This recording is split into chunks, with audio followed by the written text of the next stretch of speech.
Hello everyone, it's John from Double Sleeved here, and we are getting into our 7th day of companion reviews. It's Obosh, the Prey Piercer.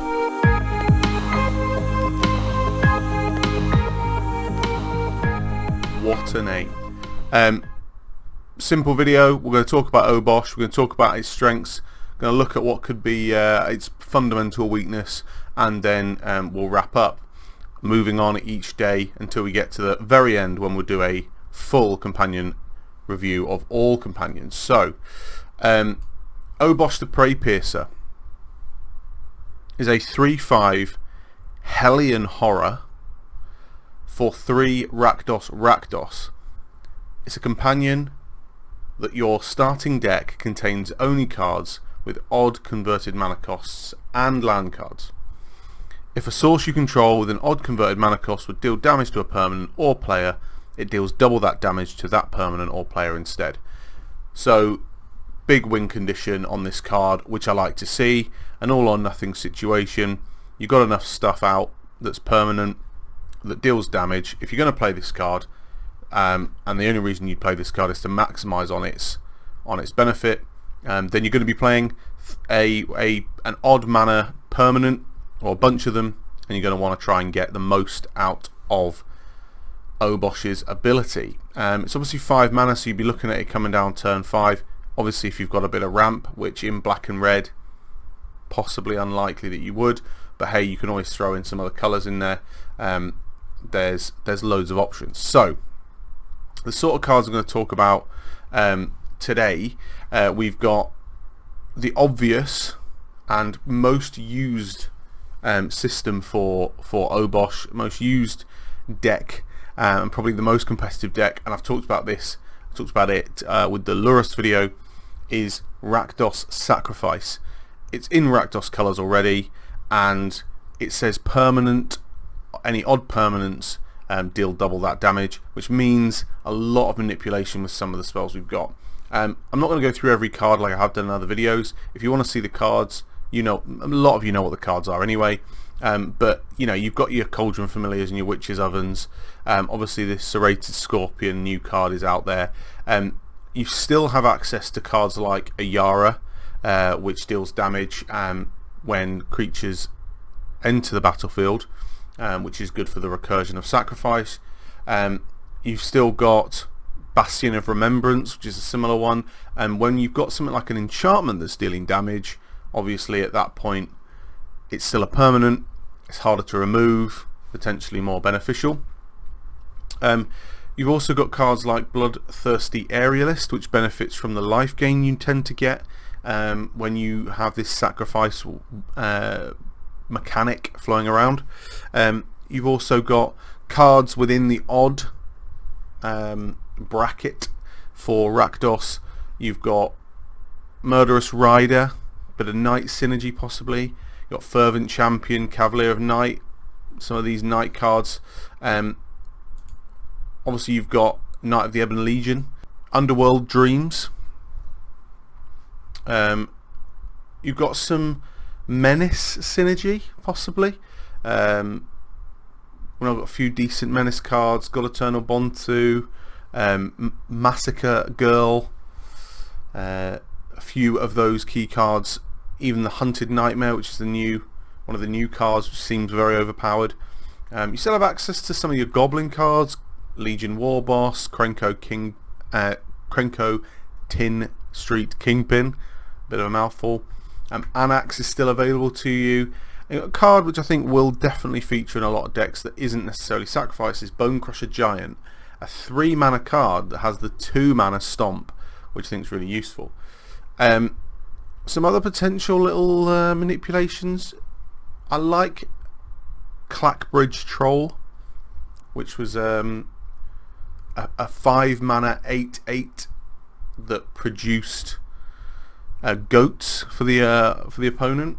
I think if you team those 0/1 goats with Mephitic Vapors, which is a 3 mana card, all creatures get -1/-1. What you end up doing is getting an 8/8 for 5 mana, playing 3 mana to get rid of all their 0/1 goats and other 1/1 creatures, and in essence you're getting Clackbridge Troll as an 8/8 with Mephitic Vapors for 8, but it is trampled and hasted, and so you can play it and then potentially get the benefit of doubled with Obosh 16 damage, which potentially just wins you the game there and then. Rotting Regisaur's available to you, and there is some other powerful cards. Sorin, Imperious Broodlord, or Bloodlord, sorry, not Broodlord, Bloodlord. So yeah, some really significant cards out there that I think will make a big difference. And in this Obosh theme, if you're not going Rakdos Sacrifice, Knights, potentially Vampires, Menace, I think are your main avenues. I also think, and I've tried to have a little look at some decks that could work with this. You've got Orzhov Humans, potentially Mardu Humans. I definitely think Humans have got something in here.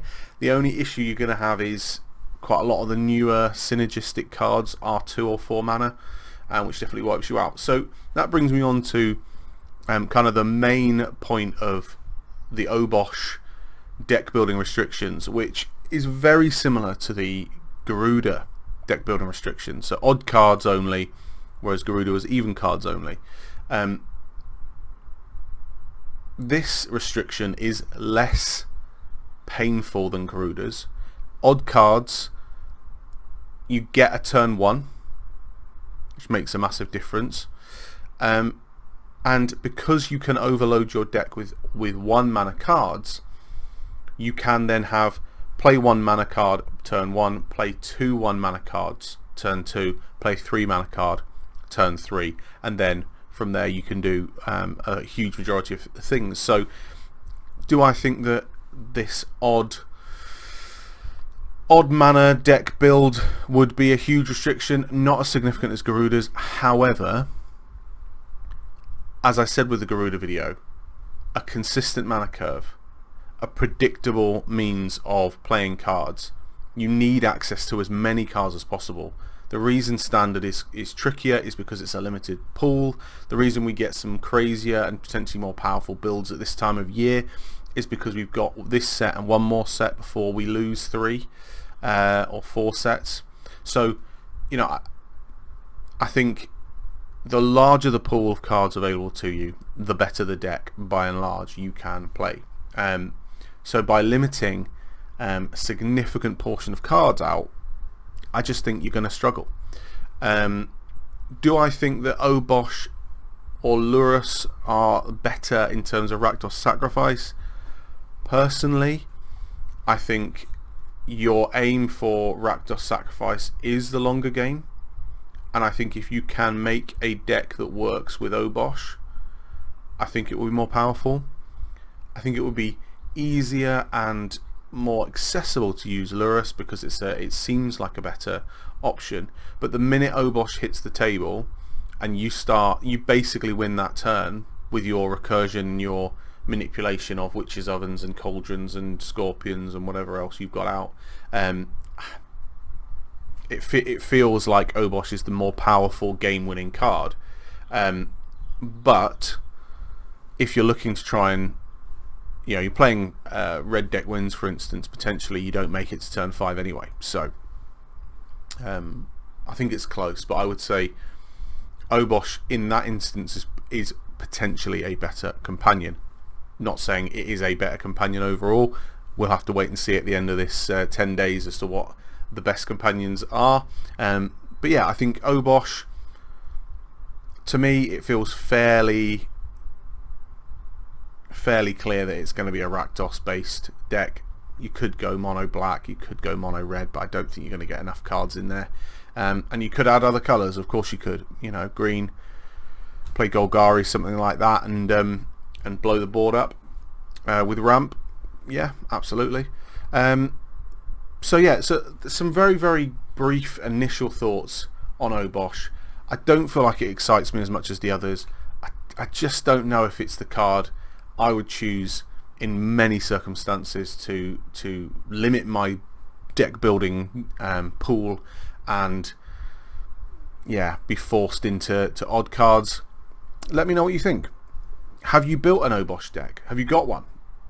Is it good? Do you enjoy playing it? Do you feel the restrictions are necessary?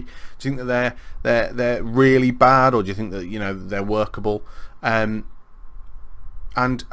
yeah, do you think it's better than Lurrus in a Rakdos Sacrifice deck? You might be able to influence me before you get to the end of this 10 days and decide which is the best companion. Apologies that yesterday's and today's videos are not as well edited. It takes a lot of time to do these edits, and I just want to make sure my thoughts and feelings are out there in terms of these cards. I will try and do a more edited version of the overall companion videos at the end of the 10 days. Either way, guys, it's been fantastic and thoroughly enjoyable to do this video. Let me know what your thoughts are, like and subscribe and all that stuff, and I'll see you tomorrow.